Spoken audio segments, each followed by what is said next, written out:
Le gouvernement souhaite aussi lutter contre les déserts médicaux, ces territoires où l'offre médicale est insuffisante. Coup de projecteur ce soir sur la coopération entre le centre hospitalier d'Antibes et l'hôpital de Puget-Théniers. Conséquence, un cabinet pédiatrique ouvrira ses portes vendredi. Hugues Nicolas, Jean-Paul Bierlein. À 65 km du littoral, Puget-Théniers, avec 33 autres communes limitrophes, son bassin de vie cumule 10 000 habitants. Derrière ces vieux murs fatigués, le centre hospitalier commence sa révolution. Et j'ai remarqué qu'elle avait des ganglions, là. Depuis la création de l'hôpital il y a plus d'un siècle, il n'y a jamais eu de spécialiste ici. Désormais, des consultations pédiatriques sont assurées 2 jours par mois par l'équipe de l'hôpital d'Antibes.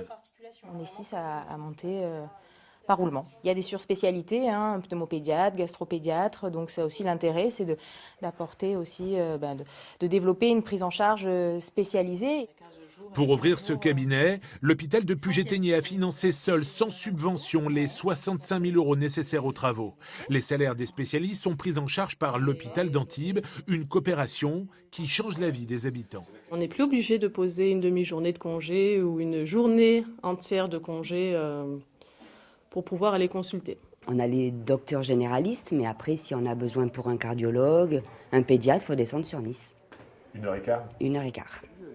Mutualiser les moyens pour développer l'offre médicale dans le Haut-Pays. À l'hôpital de Puget-Théniers, de nouveaux projets sont déjà sur les rails. Et justement, quels sont ces projets qui visent à améliorer la prise en charge médicale des habitants du Haut-Pays? Question-réponse avec Jérémy Séché. Il dirige les différentes entités unies par ce partenariat. On l'écoute. Comment lutter contre la désertification médicale ? Le sujet de la démographie médicale est un véritable sujet dans le moyen pays et dans le haut pays. Il y a des professionnels de santé de ville qui évidemment sont présents et font très bien leur travail. Néanmoins, nous avons identifié le besoin de les soutenir en complémentarité en envoyant des praticiens hospitaliers. Envisagez-vous de nouvelles offres médicales ?